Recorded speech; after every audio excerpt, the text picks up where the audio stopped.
नमस्कार दोस्तों, रोमा की आवाज़ 2.0 में आपका स्वागत है। आज की हमारी कहानी का नाम है भाई बहन का रिश्ता।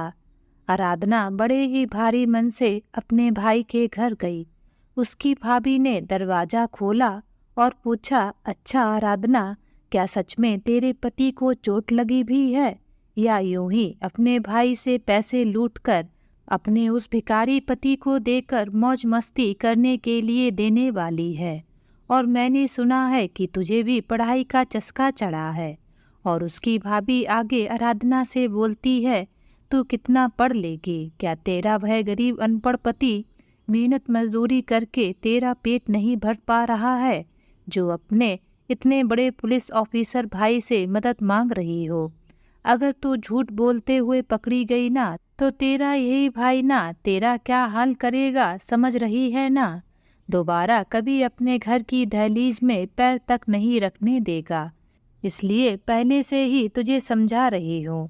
अगर अपने भाई के गुस्से से बचना है तो यह सारा ड्रामा छोड़ो और जा अपने ससुराल। जैसे अब तक रह रही हो ना, वैसे ही गरीबी की हालत में रहना सीख ले। भाई की कमाई से मजे उड़ाने की जरूरत नहीं, समझी? अब उसकी भाभी आगे बोलती है, पता नहीं कहाँ कहाँ से भीख मांगने आ जाते हैं। हमने कोई खैरात खाना नहीं खोल रखा है, जो मुंह उठाए मांगने आ जाते हैं। अपनी भाभी की यह बातें सुनकर आराधना की रूह कांप गई। उसे तो विश्वास ही नहीं हो रहा था कि उसकी भाभी उससे इतना कड़वा बोल सकती है। उसका भाई तो एक था जो उसकी मदद कर सकता था, लेकिन अपनी भाभी की यह बात सुनकर आराधना को तो कुछ समझ में ही नहीं आ रहा था कि वह अपने पति की जान कैसे बचाए। आखिरकार आराधना के साथ क्या हुआ था और उसकी भाभी उसको ऐसे क्यों बोल रही थी? आइए जानते हैं इस कहानी के माध्यम से। भैया देखो ना, वह जो हमारे गली का पवन है, वह बिमला चाची का बड़ा बेटा। उसने मुझे आज छेड़ा है भैया। आज उसे आप अच्छे से मजा चखाना। ऐसी ही छोटी छोटी बातों की शिकायत लेकर आराधना अपने बड़े भाई रोहित के पास आ जाती, क्योंकि उन दिनों उसे पूरा विश्वास था कि वह अपने भाई से जो कुछ भी कहेगी, उसका भाई उसकी इच्छा जरूर पूरी करेगा। और रोहित अपनी बहन को खुश करने के लिए वह हर काम करता था जिससे उसकी बहन खुश हो जाए। और जब भाई उसके लिए वह काम कर देता तो बहन भी खुशी से फूली नहीं समाती थी। दोनों भाई बहन का प्यार देखकर उनके माता पिता भी बहुत खुश होते थे। लेकिन कहते हैं ना, बेटी अपने पिता के घर को कितना भी अपना मान ले, लेकिन एक ना एक दिन तो इसे एहसास करा ही दिया जाता है कि उसके ससुराल जाते ही मैके से उसका अधिकार कम या खत्म हो जाएगा। जबकि इसके पहले वही बेटी अपने पापा और भाई के घर को ही अपना समझकर उसमें रहते हुए कितने अरमान सजाए हुए रहती है। लेकिन एक दिन ऐसा आता है कि उसे पता चलता है असल में वह तो उसका था ही नहीं। बस यही हुआ आराधना के साथ भी। आराधना अपने भाई से पूरे 5 साल छोटी थी, लेकिन आराधना की माँ रमा जी का कहना था कि वह पहले अपनी बेटी की शादी करेगी ताकि अपनी मर्जी से जितना चाहे उतना दान दहेज अपनी बेटी को दे सके, वरना बहू के आने से पता नहीं बहू क्या सोचने लग जाए। अगर बहू को पसंद नहीं आया तो हो सकता है घर में कलह की स्थिति भी बन जाए। इसलिए वे लोग आराधना की शादी पहले करना चाहते थे। रमा जी का विचार उनके पति राजन जी को भी ठीक लगा और सभी लोगों ने तय किया कि रोहित की शादी से पहले आराधना की शादी होगी।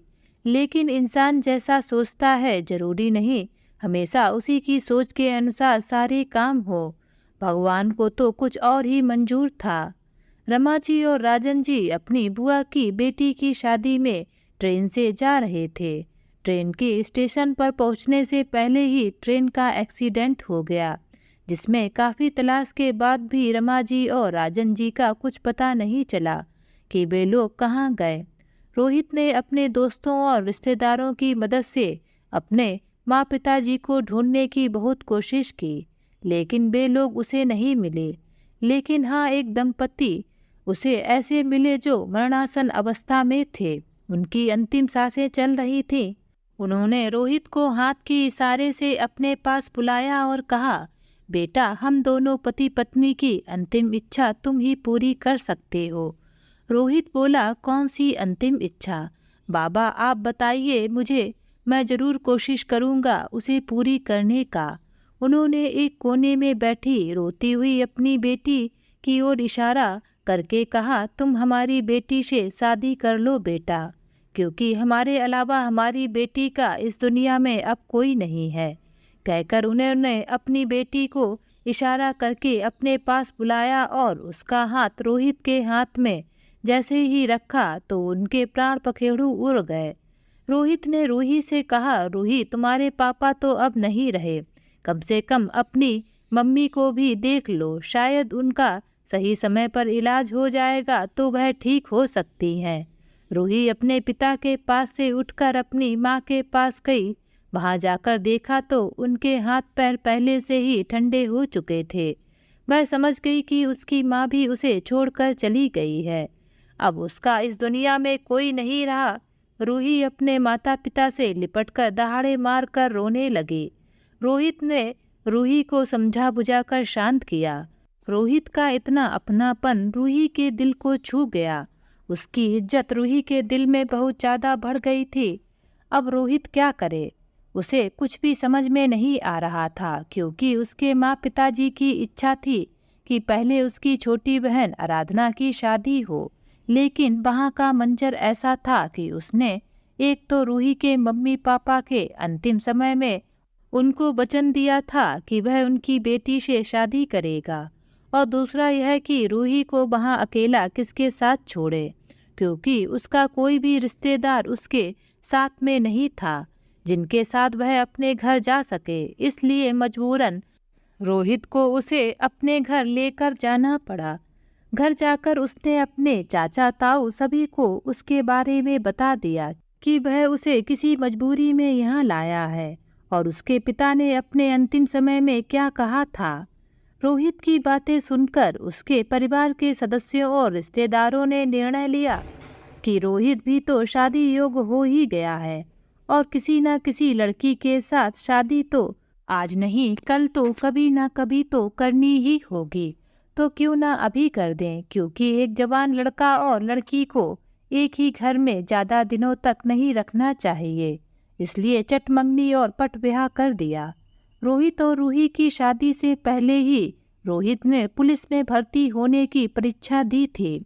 उसे अब इंस्पेक्टर बनना था, इसलिए उसने खूब मेहनत की और उसकी मेहनत भी रंग लाई। उसकी शादी के बाद उसे ट्रेनिंग के लिए बुलाया गया और वह दिन भी आ गया जिस दिन उसकी पोस्टिंग होनी थी। अब उसने अपना पदभार संभाल लिया। उसके घर में खुशियों की लहर दौड़ गई। शुरू में रूही आराधना के साथ प्यार से पेश आती थी। रोहित की नौकरी लगते ही उसके तेवर आराधना के प्रति बदलने लगे। आराधना को वह अपने घर की सदस्य नहीं बल्कि एक नौकरानी समझने लगी थी। उसकी बात करने का तरीका भी बदल गया था। पहले आराधना कॉलेज से आने के बाद घर के ज़्यादा काम नहीं करती थी, क्योंकि रूही उसे खुद कहती थी कि वह अपने कमरे में जाकर कॉलेज की पढ़ाई के साथ साथ यूपीएससी की तैयारी भी करे और अपने माता पिता की सपने को पूरा करे। लेकिन रोहित की नौकरी लगते ही रूही में इतना घमंड आ गया कि वह आराधना ही नहीं, वह अपने आस पड़ोस की महिलाओं के साथ भी सीधे मुंह बात नहीं करती थी। वह बुजुर्ग महिलाओं को भी मान सम्मान नहीं करती थी। अब रूही ने मन में सोचा, आराधना की पोस्ट ग्रेजुएशन पूरी होने में 1 साल और बाकी है, तब तक उसे झेलना पड़ेगा, जो उसे कतई बर्दाश्त नहीं था। इसलिए धीरे धीरे उसने रोहित के कान भरने शुरू किए कि आराधना अब जवान हो गई है, बिना माता पिता की लड़की को वैसे भी किसी का दबाव नहीं रहता। आप तो सुबह से ही निकल जाते हैं और सीधे रात में ही घर वापस आते हैं। दिन भर जवान लड़की कहाँ आती जाती है, ना ही आपको पता होता है ना ही मुझे, क्योंकि मैं भी तो दिन भर घर पर ही रहती हूँ। तो क्यों ना हम लोग कोई अच्छा सा लड़का देखकर आराधना की शादी करवा दें ताकि एक जिम्मेदारी से मुक्त हो जाए। रूही ने जब रोहित को ऐसी बात कही तो उसने कुछ खास ध्यान नहीं दिया। जब रूही ने देखा कि रोहित पर उसकी बातों का कोई असर नहीं पड़ रहा है तो वह रोज कुछ न कुछ मनगढ़ंत बातें आराधना के खिलाफ रोहित को बताती रहती थी। कहते हैं ना, संगति का असर एक ना एक दिन पड़ ही जाता है। वही हुआ रोहित के साथ भी। रोहित भी रूही की बातों पर सोचने के लिए मजबूर हो गया और रूही से कह दिया कि मुझे तो टाइम नहीं मिलता है, तुम्हारे जान पहचान की रिश्तेदारी में कोई लड़का हो तो पता करके मुझे बता देना, फिर सोचेंगे आगे क्या करना है। रोहित की बातें सुनकर रूही को तो मानो मुंह मांगी मुराद ही पूरी हो गई हो। वह मन ही मन बहुत खुश हुई कि चलो यह आराधना नाम के बोझ से मुझे छुटकारा मिलेगा। लेकिन रोहित को दुख भी हो रहा था कि आराधना की 1 साल की ही तो पढ़ाई बची है, उसका पोस्ट ग्रेजुएशन कंप्लीट हो जाता तो कितना अच्छा होता। लेकिन वह अपनी पत्नी की जिद के आगे मजबूर हो गया था। अब रूही एक लड़के का रिश्ता आराधना के लिए लेकर आई। उस लड़के के दादा अपने जमाने के जमींदार हुआ करते थे, लेकिन समय एक सा नहीं रहता।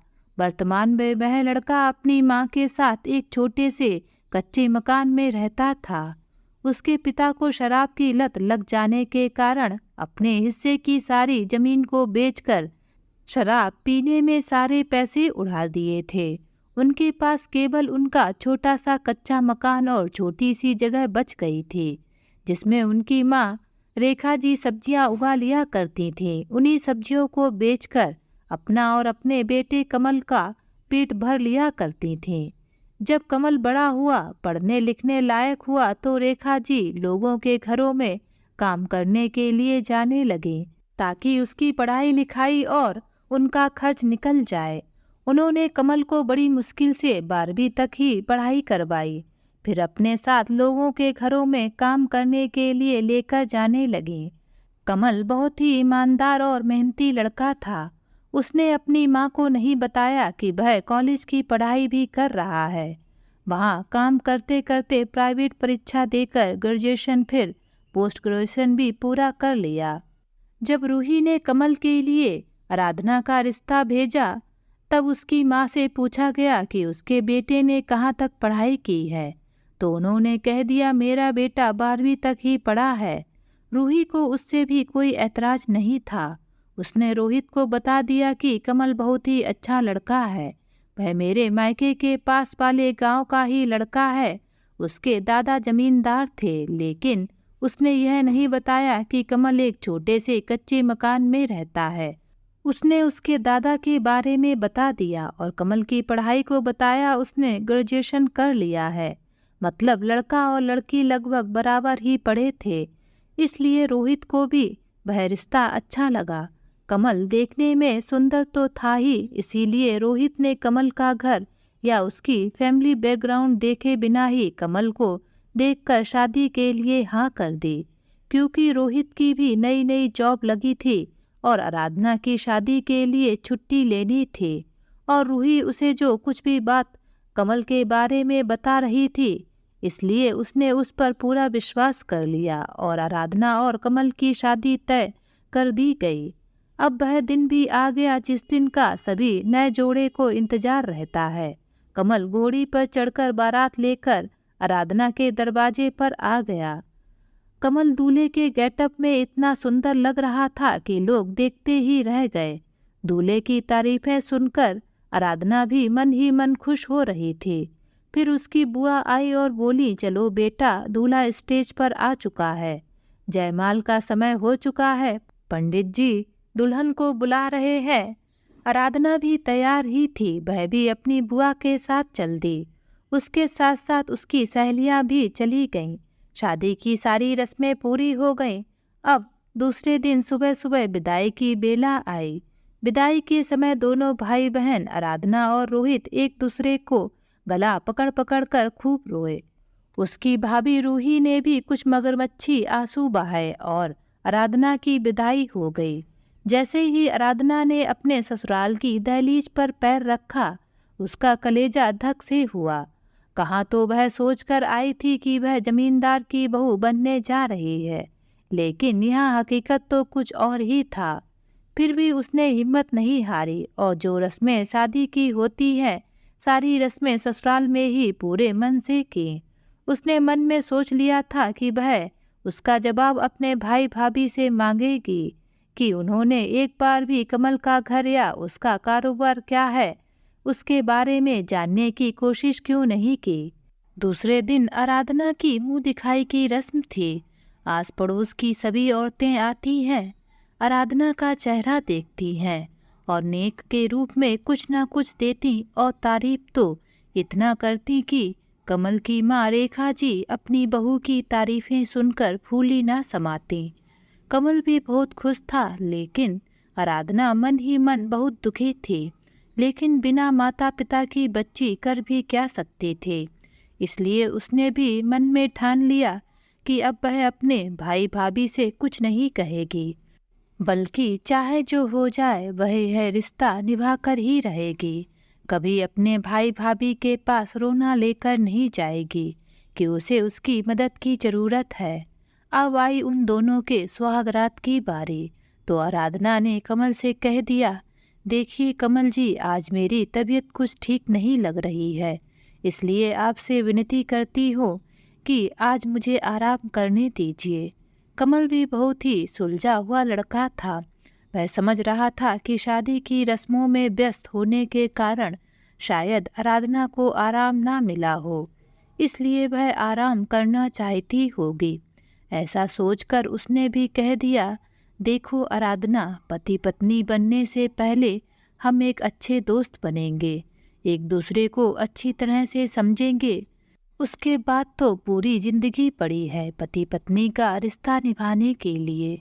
कमल की बातें सुनकर आराधना को ऐसा लगा जैसे कमल जैसा समझदार जीवन साथी पाकर वह धन्य हो गई है, क्योंकि उसके मम्मी पापा के जाने के बाद से कभी किसी ने उसके साथ इतनी आत्मीयता से बात नहीं की थी। उसने मन ही मन सोचा, उसे समझने वाला जीवन साथी मिल गया है तो आगे की मुश्किलों को भी आसानी से पार कर ही लेगी। दूसरे दिन पग फेरे के लिए कमल और आराधना को अपने मायके जाना था, तो तैयार होकर दोनों पति पत्नी चले गए। वहां जाकर उसकी भाभी रूही ने पूछा, आराधना, तुझे तेरा ससुराल पसंद तो आया ना? आराधना ने भी चहकते हुए कह दिया, हाँ भाभी, आपका बहुत बहुत धन्यवाद जो मेरे लिए कमल जैसे जीवन साथी ढूंढा और मेरा रिश्ता उनके साथ करवाया। वो तो मेरा बहुत ख्याल रखते हैं, मैं जो कहूँ वही करते हैं, जो मांगूँ वही लाकर देते हैं। मैं तो ऐसा ससुराल पाकर धन्य हो गई। रूही को तो ऐसा लगा था आराधना जब पग फेरे के लिए आएगी तो अपने भाई के सामने शिकायतों का पिटारा खोल देगी, अपनी भाभी पर गुस्सा करेगी, अपने भाई से लड़ाई करेगी कि आपने एक बार भी लड़के का घर नहीं देखा, ना ही उसका कारोबार देखा, और भाभी ने जैसा कहा बस उसे ही मानकर अपनी बहन की शादी कर दी। अब मैं उस झोपड़ीनुमा घर में कैसे रहूंगी? लेकिन उससे निपटने के लिए रूही ने भी अच्छी खासी तैयारी कर रखी थी कि अगर आराधना उसे कुछ भी कहेगी तो रूही उसे क्या जवाब देगी। लेकिन यह क्या, आराधना तो बहुत ही खुश नज़र आ रही थी। उसने ना ही अपने भाई से किसी बात के लिए शिकायत की, ना ही भाभी से। उसके भाई ने उसके ससुराल वालों के बारे में पूछा तो उसने कह दिया कि सब बहुत अच्छा है, और दूसरे ही दिन अपने पति कमल के साथ अपने ससुराल चली गई। ससुराल जाकर आराधना बहुत उदास रहने लगी। तब कमल ने उसकी उदासी का कारण जानना चाहा, लेकिन उसने उसे कुछ नहीं बताया। फिर एक दिन बातों ही बातों में आराधना ने कमल को बता दिया कि वह आईएएस ऑफिसर बनना चाहती थी, लेकिन उसकी भाभी ने उसकी पढ़ाई भी पूरी नहीं होने दी और उसकी शादी करवा दी, जिसके कारण उसका सपना धरा का धरा रह गया। अब कमल को आराधना की उदासी का कारण समझ में आया। उसने उससे वादा किया कि वह उसे आगे पढ़ने में उसकी मदद करेगा। उसने आगे की पढ़ाई नहीं की तो क्या हुआ, लेकिन वह उसे किसी अच्छे कोचिंग सेंटर में पढ़ने के लिए भी भेजेगा और पोस्ट ग्रेजुएशन की पढ़ाई जो रुक गई थी वह भी पूरा कराएगा। कमल की बात सुनकर आराधना तो कमल के गले लग गई। उसे ध्यान ही नहीं रहा कि वह उससे नाराज है या उसे मर्यादा में रहकर कोई भी काम करना चाहिए, क्योंकि सास भी उन्हीं के साथ थी। फिर बाद में उसे लगा कि नहीं, उसे ऐसा नहीं करना चाहिए था और वह जल्दी से कमल से दूर हट गई। कमल ने अपनी माँ को आराधना की इच्छा के बारे में बताया तो उन्होंने शुरू में कहा कि अब शादी के बाद उसका मन कितना लगेगा बेटा पढ़ाई में। इससे अच्छा तो वह सिलाई बुनाई का काम ही कर लेती ताकि 4 पैसे तो कमाती। पढ़ाई का क्या है, नौकरी लग गई तो ठीक, वरना समय और पैसे दोनों ही बर्बाद होंगे। लेकिन जब कमल ने उन्हें समझाया कि जिसकी रुचि जिसमें है उसे वही काम करने देना चाहिए, नहीं तो छोटा सा सरल सा काम भी बहुत बड़ा और कठिन हो जाता है। रेखा जी भी मान गई और आराधना को आगे पढ़ने की इजाज़त दे दी गई। अब तो आराधना मन लगाकर कोचिंग पढ़ने और कॉलेज की अधूरी पढ़ाई को पूरी करने के लिए दूसरे शहर में चली गई। लेकिन कहते हैं ना, कभी कभी जरूरी नहीं इंसान जो चाहता है उसी के अनुसार सब हो। आराधना को इधर एडमिशन लिए 3 महीने ही हुए थे और कमल का जबरदस्त एक्सीडेंट हो गया। कमल कोमा में चला गया। इस समय आराधना को अपनी कोचिंग की फीस भी भरनी थी। अब आराधना को समझ में नहीं आ रहा था कि वह क्या करे। उसने इधर उधर से मदद मांगकर और कुछ पैसे उसे गाड़ी वाले ने भी दिया, जिस गाड़ी ने कमल को टक्कर मारी थी। ऐसे करके कमल का इलाज तो वह जैसे तैसे करवा रही थी, लेकिन वह अपनी पढ़ाई को भी जारी रखना चाहती थी, क्योंकि उसका झुकाव केवल पढ़ाई की ओर ही था। इसलिए उसने सोचा अपने भाई से कुछ मदद मांग ले। उसने अपने भाई को फ़ोन लगाया और अपनी हालत के बारे में बताया और अपने भाई से बात करते हुए रो पड़ी। रोहित भी अपनी बहन से बहुत प्यार करता था। उसे अपनी बहन का दुख देखा नहीं गया, इसलिए उसने उसे मदद करने के लिए तुरंत हाँ कर दी।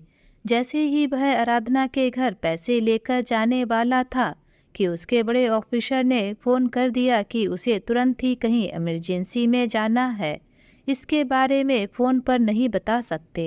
उसने सारी बातें अपनी पत्नी रूही को बता दी कि आराधना के ऊपर कितनी बड़ी मुसीबत आ गई है, इसलिए अगर वह यहाँ आए तो बिना सवाल जवाब किए उसे पैसे दे देना। उसका मेरे अलावा कोई नहीं है जिससे वह मदद मांग सके, और हो सके तो तुम भी उसके साथ चली जाना ताकि उसका हौसला बढ़े। रूही ने रोहित को पूरा आश्वासन दे दिया कि वह इधर की चिंता ना करे, वह सब संभाल लेगी। रोहित भी निश्चिंत होकर अपनी ड्यूटी पर चला गया और अपनी बहन को फ़ोन करके बता दिया कि उसे जिस भी चीज़ की ज़रूरत हो वह बेझिझक अपने भाई के घर जाकर ले सकती है। भाई की बात सुनकर आराधना बहुत खुश हुई। वह अपने भैया भाभी से कोई मदद तो नहीं लेना चाहती थी, लेकिन समय के चक्र ने उसे मजबूर कर दिया था, इसलिए उसे अपने भाई से मदद मांगनी पड़ी। वह भारी मन से अपने भाई के घर गई। उसकी भाभी ने दरवाज़ा खोला और पूछा, आराधना, सच में तेरे पति को चोट लगी भी है या यूं ही अपने भाई से पैसे लूटकर अपने उस फकीर भिखारी पति को देकर मौज मस्ती करने के लिए देने वाली है? और मैंने सुना है कि तुझे भी पढ़ाई का चस्का चढ़ा है। और उसकी भाभी आगे आराधना से बोलती हैं, तू कितना पढ़ लेगी? क्या तेरा वह गरीब अनपढ़ पति मेहनत मजदूरी करके तेरा पेट नहीं भर पा रहा है, जो अपने इतने बड़े पुलिस ऑफिसर भाई से मदद मांग रही हो? अगर तू झूठ बोलते हुए पकड़ी गई ना, तो तेरा वही भाई तेरा क्या हाल करेगा, समझ रही है ना? दोबारा कभी अपने घर की दहलीज में पैर नहीं रखने देगा। इसलिए पहले से ही तुझे समझा रही हूँ, अगर अपने भाई के गुस्से से बचना है तो यह सारा ड्रामा छोड़ो और जा अपने ससुराल। जैसे अब तक रह रही हो ना, वैसे ही गरीबी की हालत में रहना सीख लो। भाई की कमाई से मज़े उड़ाने की ज़रूरत नहीं, समझी? कहकर वह अपने घर के अंदर चली गई। कामनी आंगन में पड़ी कुर्सी पर ही बैठी रही। उसकी आंखों से आंसुओं की झड़ी लग गई। उसके मुंह से एक शब्द भी नहीं निकल रहा था। उसने थोड़ी देर वहीं पर बैठकर अपनी भाभी का इंतजार किया, लेकिन बहुत देर तक जब वह बाहर आई ही नहीं तो वह वहां से उठकर चुपचाप अपने ससुराल जाने के लिए निकल गई। वह जिस बस में बैठकर जा रही थी उसी बस में उसका क्लासमेट एक लड़का मिला जो कॉलेज के दिनों से उसे पसंद करता था। उसने जैसे ही आराधना को देखा दौड़कर उसके पास गया और बोला, आराधना तुम यहाँ अकेली कहाँ जा रही हो? तभी आराधना ने कहा, अरे सुमित तुम यहाँ, पहले तुम बताओ तुम कहाँ जा रहे हो? सुमित बोला, आराधना तुम तो जानती ही हो मेरा एक ही सपना था आईएएस बनने का, तो मैं उसी की पढ़ाई के लिए दिल्ली जा रहा हूँ। और तुम बताओ आजकल तुम क्या कर रही हो? मैं कुछ नहीं करती। और ऐसा बोलकर वह फपक कर रो पड़ी। सुमित उसका रोना देखकर दंग रह गया। उसने एक सीट की जगह बनाते हुए वहां उसे बैठाते हुए बोला, आराधना तुम रो क्यों रही हो?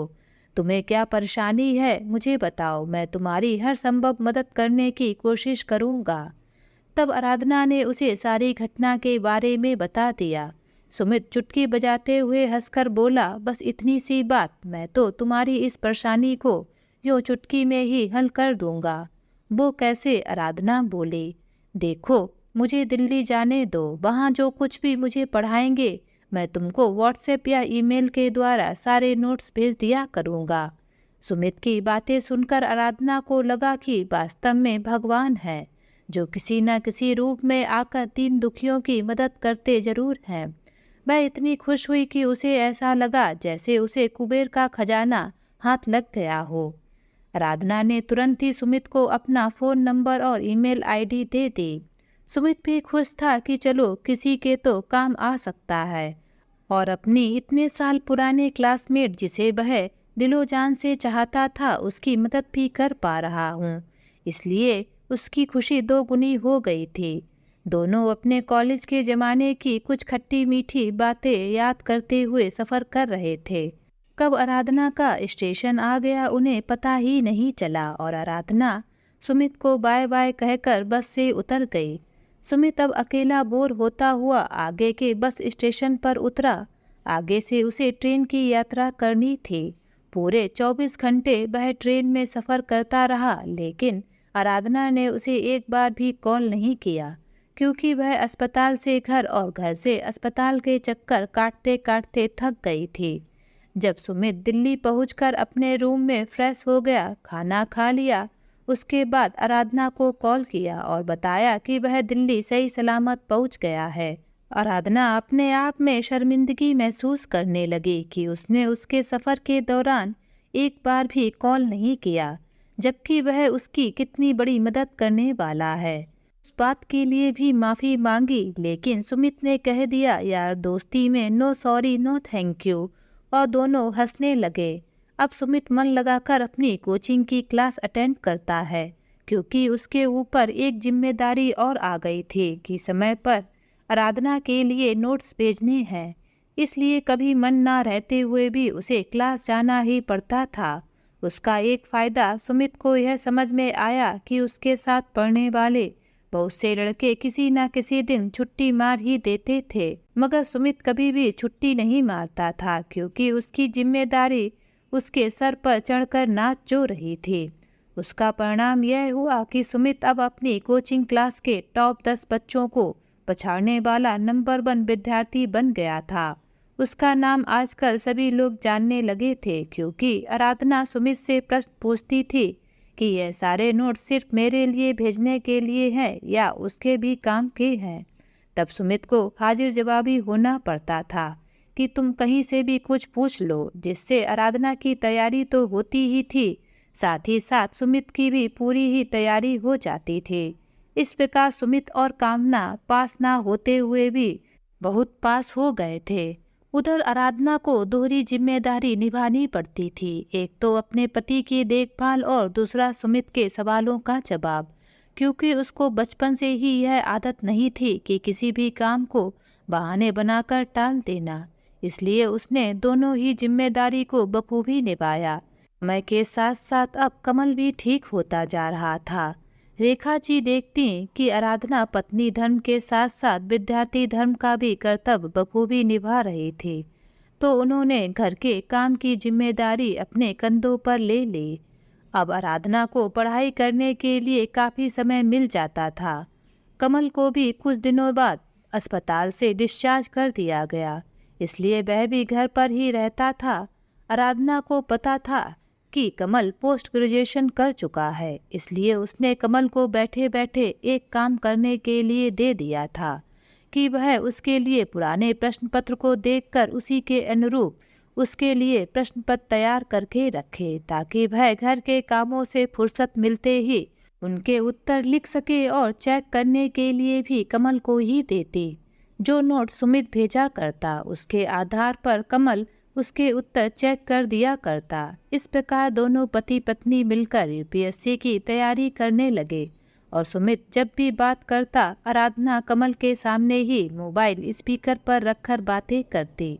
जब उन दोनों की बहस चलती तो आराधना सुमित से जीत जाती।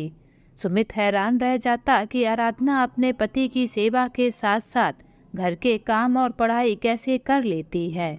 तब आराधना कहती, सुमित यह तुम्हारी गलतफहमी है कि मैं अपने पति की सेवा करती हूँ, बल्कि मेरे पति मेरी सेवा करते हैं तब मैं इतना कर पाती हूँ, समझे। लेकिन तुम क्या जानो पति पत्नी एक दूसरे की सेवा कैसे करते हैं। जब तुम्हारी भी पत्नी आ जाएगी ना तब पता चलेगा बच्चों। तब सभी लोग हंस पड़ते और कमल अपना कॉलर ऊंची करके अपने आप पर गर्व महसूस करता। इस प्रकार से दोनों की तैयारी चल रही थी। सुमित भी दोगुनी मेहनत करता। उसे डर था कि कहीं आराधना का सिलेक्शन हो गया और मेरा नहीं हुआ तो कमल के सामने मेरी इज्जत क्या रह जाएगी। इसलिए वह ज़्यादा से ज़्यादा अपनी पढ़ाई पर फोकस करने लगा। इधर आराधना को भी यह डर था कि अगर सुमित का सिलेक्शन हो जाएगा तो वह तो यही कहेगा कि औरतें तो चूल्हा चौका संभालने के लिए ही होती हैं। छोड़ दो आराधना यह सपना देखना, अगर उसने ऐसा कह दिया तो मैं तो सहन ही नहीं कर पाऊंगी। ऐसा सोचकर वह भी ज़्यादा मेहनत करने लगी और अब वह समय भी आ गया जिस दिन दोनों को यूपीएससी की परीक्षा में बैठना था। दोनों ने एक दूसरे को ऑल द बेस्ट कहा और अपने अपने एग्जाम सेंटर में चली गए। कमल ने भी आराधना का हौसला बढ़ाया था। रेखा जी ने भी उसे आशीर्वाद दिया था। जब दोनों ने परीक्षा दी और एग्जाम हॉल से बाहर निकले तो एक दूसरे को फ़ोन किया। दोनों ही बहुत खुश लग रहे थे। दोनों ने एक दूसरे से पूछा कि पेपर कैसा था, तो दोनों ने कहा हमने जितनी मेहनत की थी उसका तो आधा भी नहीं आया था। दोनों का जब रिजल्ट आया तो दोनों ही अच्छी रैंक लेकर आए थे। आराधना की पहली रैंक और सुमित की दूसरी रैंक आई थी। जब दोनों का इंटरव्यू का समय आया तो सुमित तो दिल्ली जैसे शहर में था तो उसे कोई परेशानी नहीं हुई, लेकिन आराधना सोच रही थी कि वह इंटरव्यू के लिए कैसे तैयारी करे। लेकिन कमल ने उसका भी हल निकाल दिया। कमल मोबाइल में कई प्रकार के प्रश्न सर्च करता और आराधना को अपने सामने बैठाता था और स्वयं एक एग्जामिनर बनकर उससे प्रश्न पूछता। कुछ समझ में नहीं आता तो उसका उत्तर उसे विस्तार से समझाता। इस प्रकार कुछ ही दिनों में आराधना इंटरव्यू के लिए भी पूरी तरह से तैयार हो गई थी। जिस दिन उसे इंटरव्यू के लिए जाना था उसने कहा, कमल अगर आप मेरे साथ चलेंगे तभी मैं आगे जाऊंगी, वरना मैं इंटरव्यू देने के लिए जाऊंगी ही नहीं। तब तक कमल भी काफ़ी हद तक ठीक हो चुका था, इसलिए वह भी उसके साथ चला गया। जब आराधना का इंटरव्यू शुरू हुआ तो आराधना से वहाँ बैठे टीचरों ने प्रश्न किया तो उसने इतनी निर्भीकता के साथ जवाब दिया कि सारे लोग दंग रह गए। उसका सिलेक्शन एक ही बार में हो गया। वही हाल सुमित का भी था। आराधना ने उसे कई बार ऐसे ऐसे उल्टे सीधे प्रश्न पूछे थे। वही प्रश्नों के उत्तर उस समय उसे काम आ रहे थे। वह भी सारे प्रश्नों के जवाब चुटकियों में दे रहा था। अब जब सिलेक्टेड आईएएस अधिकारियों की लिस्ट आई तो उसमें सबसे पहला नाम लड़कियों में आराधना का था और लड़कों में सुमित का था। लोग उनका नाम देखकर दंग रह गए। जो लोग अमीर बाप के बेटे थे वे लोग सुमित को देसी गवार के नाम से बुलाते थे, लेकिन आज उसका नाम सबसे ऊपर देखकर उनका सर शर्म से झुक गया। सुमित ने आराधना को बताया कि तुम्हारा नाम नंबर 1 में है, तो वह विश्वास ही नहीं कर पा रही थी। जब सुमित ने उसे लिस्ट की फ़ोटो खींचकर भेजी, तब उसे यकीन हुआ कि सच में उसने इंटरव्यू में फर्स्ट रैंक हासिल की थी। उसने सुमित को बहुत बहुत धन्यवाद दिया। सुमित उसे रोकता रह गया, कहता रह गया कि यार, दोस्ती में no sorry no thank you. लेकिन उसने उसे इतनी बार धन्यवाद दिया कि एक बार ऐसा आया कि वह फूट फूट कर रो पड़ी। सुमित को समझ में नहीं आ रहा था कि इतनी बड़ी खुशी उसके कदमों में चूम रही है और वह इतना रो क्यों रही है। उसने फ़ोन काट दिया और अपने घर ना जाते हुए वह आराधना के घर गया और कमल से पूछने लगा कि आखिर आराधना का तो रोने का क्या कारण है। तो कमल ने उसे विस्तार से बताया कि आराधना के साथ शादी से पहले क्या हुआ था और शादी के बाद क्या क्या हुआ और कितना संघर्ष करके उसने इतनी बड़ी पोजीशन हासिल की है। उसे विश्वास ही नहीं हो रहा था अपने ऊपर कि आराधना जैसी साधारण सी लड़की आईएएस जैसी पोजीशन ला सकती है। इसलिए वह इतनी ज़्यादा खुश हुई कि वह अपनी खुशी को रोक नहीं पाई और वह आंसुओं में तब्दील हो गई। अब बारी थी ट्रेनिंग की। आराधना और सुमित ने बहुत ही अच्छे से ट्रेनिंग ली और अपना अपना पदभार संभाला। जब आराधना ने देखा उसका भाई अभी भी एसआई के पद पर ही है, तो उसी ने उसके काम को देखते हुए उसकी पदोन्नति के लिए बात की। अपने पति की पदोन्नति होने से रूही के तेवर तो और भी ज़्यादा बदल गए थे। आराधना को अपना पद संभाले हुए 2 साल हो चुके थे। उसने सोचा इस बार की राखी में भाई के घर राखी बांधने जाया जाए। देखे तो भाभी ने घर में कितनी उन्नति कर ली है। लेकिन यह क्या, रूही ने आराधना को वही साधारण से कपड़े पहने हुए देखकर मुंह बनाते हुए बोली, अरे आराधना, हर साल तो अपने भाई के लिए राखी ही भिजवा दिया करती थी, लेकिन इस साल कैसे आना हो गया भाई के घर? कहीं इस बार भी तो नेक में पैसे लेने तो नहीं आई हो? देखो, अगर ऐसी बात है तो मैं पहले ही बता देती हूँ। हमारे भी 1000 खर्चे हैं, हमारे भी 2-2 बच्चे हैं, उनके लिए भी कई ऐसे खर्च करने पड़ते हैं जिनके बारे में मैं तुम्हें क्या बताऊं। तुम तो जानती ही हो ना कहाँ कहाँ और कैसे कैसे खर्च करने पड़ते हैं। तुम्हारे बच्चे तो सरकारी स्कूल में ही जाते होंगे ना, या फिर जाते भी हैं या नहीं, या फिर अपने साथ अपनी सासू माँ की तरह उन्हें भी मजदूरी करवाने लेकर जाती हो। अपनी भाभी के मुंह से ऐसी कड़वी बातें सुनकर आराधना का मूड तो ऐसा खराब हुआ कि उसे लगा कि मानो ईंट का जवाब पत्थर से दे दे। लेकिन वह अपने भाई से मिलने और उसे राखी बांधने आई थी, इसलिए वह उसकी कड़वी बातों को सुनकर भी कुछ नहीं बोली। थोड़ी देर में रोहित भी नहा धोकर फ्रेश होकर आया।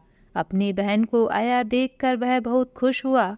उसने अपनी बहन को आने के लिए बहुत बहुत धन्यवाद दिया और रूही से बोला कि उसकी बहन के लिए अच्छा सा खाना बनाए। कई दिनों बाद उसकी बहन घर में आई है। आराधना बोली, नहीं भैया, आपसे मिलना था सो मिल लिया। आप जल्दी से राखी बनवा लीजिए, मुझे घर भी जाना है क्योंकि मेरी ननद भी अपने भाई को राखी बांधने के लिए आने वाली है। आराधना जैसे ही रोहित को राखी बांधने लगी, रूही ने रोहित का हाथ पकड़ लिया और बोली, आराधना, तुम पहले मुझे यह बताओ, राखी बांधकर इस बार भी अपने भाई से रोना रोकर कुछ मोटी रकम ऐंठने तो नहीं आई हो ना? पहले बात क्लियर कर लो, अपने भाई के तभी राखी बांधना, वरना कोई ज़रूरत नहीं है अपने भाई को राखी बांधने की। आराधना और रोहित दोनों ही जूही की बातें सुनकर दंग रह गए। फिर आराधना ने कहा, नहीं भाभी, इस बार ऐसा कोई इरादा नहीं है कि मैं अपने भाई से कुछ भी मांगूं। तब रूही ने उसे राखी बांधने दी और अपने भाई को मिठाई खिलाकर आराधना चुपचाप जाने लगी। रोहित उसे रोकता रह गया लेकिन वह नहीं रुकी। वह अपनी कार के पास रोते हुए आ गई। उसके पीछे रोहित भी आ गया। उसके पीछे रूही भी यह देखने के लिए आ गई कि उसका भाई उसे क्या दे रहा है।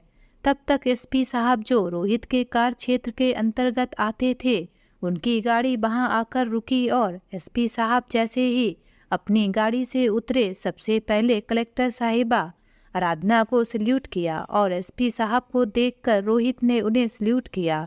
जब एसपी साहब ने आराधना को सल्यूट किया तो रोहित और जूही की आंखें फटी की फटी रह गईं।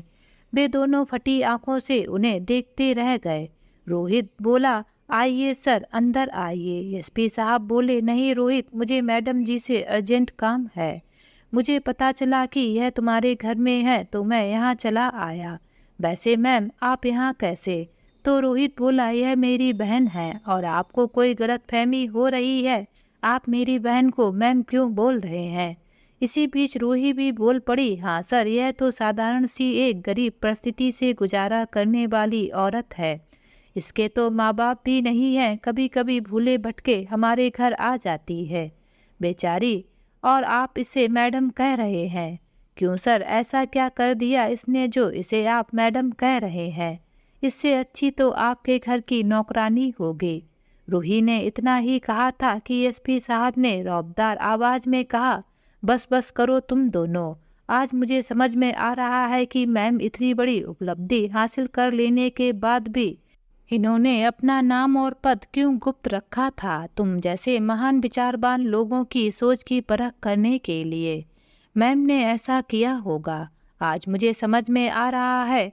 अरे मूर्खों, तुम नहीं जानते यह मैम कलेक्टर बन चुकी हैं, और इन्होंने ही जब इतना बड़ा पद हासिल किया था तब भी न्यूज़ रिपोर्टर को यह न्यूज़ छापने नहीं दी, ना ही इस स्टाफ में हो हल्ला होने दिया। जो भी काम करना था सब साधारण तरीके से ही हुआ था, इसलिए तुम लोगों को पता ही नहीं चला कि आराधना मैम कलेक्टर बन चुकी हैं, और तुम्हारी जो पदोन्नति हुई थी ना, वह भी इन्होंने ही करवाई थी, वरना तुम्हारा तो नाम भी कोई नहीं जानता था, और दिखा तो ऐसे रहे हो जैसे प्रधानमंत्री का पद हासिल कर लिया हो। एसपी साहब की बातें सुनकर रूही तो शर्म से पानी पानी हो गई, क्योंकि जब से आराधना उसके घर पर आई थी तब से वही बड़बड़ किए जा रही थी। उसके मुंह में मानो ताला ही लग गया हो। उसने एसपी साहब से हाथ जोड़कर माफ़ी मांगी और रोहित ने भी एसपी साहब से अपनी बहन के लिए बोले गए शब्दों के लिए माफ़ी मांगी। एसपी साहब बोले, अरे मुझसे माफ़ी मांगने से क्या होगा, माफ़ी मांगनी ही है तो उनसे मांगो जिनके तुम अपराधी हो। तब रूही ने आराधना से कहा, आराधना, मुझसे बहुत बड़ी गलती हो गई, प्लीज़ मुझे माफ़ कर दो। मैंने अपने पिता के घर में कभी भी इतना सुख और ऐश्वर्य नहीं देखा था, इसलिए तुम्हारे भाई को नौकरी मिलते ही मैं धन के घमंड में अंधी हो गई थी, और तुम्हें देखकर मुझे ऐसा लगता था कि कहीं तुम दोनों भाई बहन का प्यार मेरा सुख चैन ना छीन ले। पता नहीं तुम्हारे भैया तुम्हारी शादी कहीं ऊंचे खानदान में ना करवा देते तो ज़्यादा दहेज देना पड़ेगा और तुम तो सुख से रहोगी, लेकिन मैं कहीं कंगाल ना हो जाऊं। यह सोचकर कमल को गरीब और अनपढ़ समझकर उससे शादी करवा दी। मैंने तो तुम्हारे भैया से झूठ बोला था कि कमल ने ग्रेजुएशन कर लिया है, क्योंकि उसकी माँ ने तो मुझे ऐसा ही बताया था। तब आराधना ने उसे बताया कि कमल अपनी मेहनत के बलबूते पर पढ़ाई करके पोस्ट ग्रेजुएशन भी कर चुके हैं। भाभी, रूही फिर से शर्मिंदगी से नीचे सर किए जा रही थी और चुपचाप खड़ी रही। तभी रोहित बोला, आराधना अंदर चलो, एसपी साहब पहली बार हमारे घर आए हैं, चाय नाश्ता कर लो। तभी एसपी साहब बोले, अच्छा, जब सच्चाई सामने आ गई तो लट्टू की तरह अपनी बहन के आसपास घूमने लगे, और हमारे पास इतना समय नहीं है कि तुम्हारे घर में बैठकर अपनी खातिरदारी करवाएं। और देख रहे हो तुम्हारी बहन इतनी ईमानदार है कि उन्हें सरकारी गाड़ी मिली हुई है, लेकिन उन्होंने उसका मिसयूज नहीं किया, बल्कि किराए की कैब बुक करके आई हैं। इसे कहते हैं मानवता की मिसाल। चलिए मैडम, कहकर वह अपनी गाड़ी में आराधना को बैठाते हैं और अपने साथ ले गए। दरअसल उस दिन सभी कलेक्टरों की आपातकालीन मीटिंग बुलाई गई थी। उसमें एक गहन मुद्दे पर विचार विमर्श करना था। उस मीटिंग में सुमित भी आया हुआ था। मीटिंग जब समाप्त हो गई तब आराधना ने सुमित से कहा, हेलो मिस्टर सुमित, शादी करने का इरादा है या नहीं? उसने कहा, यार मेरी पसंद को तो कोई और ही उड़ा ले गया, इसलिए आज तक मुझे कोई पसंद ही नहीं आई। तब आराधना ने चहकते हुए कहा, कौन थी वह खुश नसीब? सुमित ने उसी की तरफ उंगली उठा दी। उसने कहा, ओए मिस्टर, अगर मेरे पति को पता चल गया ना तो तेरी चटनी बना डालेंगे। जो भी बोलना है सोच समझ कर बोलना। उस दिन सुमित ने कमल को भी बुला लिया था क्योंकि वह उन दोनों को अपनी सक्सेस पार्टी देना चाहता था। तभी कमल उसके पीछे से आता हुआ बोला, हाँ मिस्टर, चटनी बनाऊंगा ही नहीं बल्कि चटनी बनाकर खा भी जाऊंगा, समझे। कहकर उसने आराधना को सारी बात बता दी कि सुमित ने उसे पहले ही सब बता दिया था, लेकिन उसके मन में आराधना के लिए अब केवल एक पवित्र रिश्ता है, दोस्ती का। आराधना ने कहा, तो दोस्ती के नाते ही सही मैंने भी तुम्हारे लिए कुछ सोच रखा है। और उसने अपनी एक सहकर्मी कलेक्टर साहिबा जिसका नाम मीरा था उससे मिलवाया और बताया कि मीरा उसके दोस्त सुमित के लिए परफेक्ट लाइफ पार्टनर है। मीरा भी देखने में बहुत सुंदर थी। सुमित को जैसी चाहिए थी वैसी ही उसके सपनों की रानी मिल गई थी। फिर सुमित ने बड़े धूमधाम से मीरा के साथ शादी कर ली। अब आराधना के भाई भतीजे को जो कुछ भी काम पड़ता दौड़े भागे आराधना के पास आते। आराधना उनका काम बड़े ही उदार मन से करके दे देती। वही रूही अपनी ननद की उदारता देखकर सर से पानी पानी हो जाती। उसके पास बोलने के लिए अब कोई शब्द नहीं थे। तभी बातों बातों में कमल की माँ को भी पता चला कि उनके बेटे ने भी कितनी पढ़ाई की हुई है। वह भी अपने बेटे की मेहनत पर गर्व महसूस कर रही थी। आराधना तो अपने कलेक्टर बनने के पीछे का सारा श्रेय सिर्फ अपने पति और सुमित जैसा अच्छा दोस्त को ही देती थी। वही दोनों थे जिन्होंने उसके जीवन में खुशियां लाई थीं। तो दोस्तों, कहते हैं कि अच्छा दोस्त किस्मत वालों को मिलता है। यह सही बात है, सभी को सच्चे दोस्त नहीं मिलते। तो दोस्तों, आज की ये कहानी आप सभी लोगों को कैसी लगी नीचे कमेंट बॉक्स में लिखकर हमें ज़रूर बताएं। अगर ये कहानी आप सभी लोगों को अच्छी लगे तो प्लीज़ इस वीडियो को लाइक और शेयर ज़रूर करें और मेरे चैनल को सब्सक्राइब करना ना भूलें। तो फिर मिलते हैं एक नई कहानी के साथ। बाय।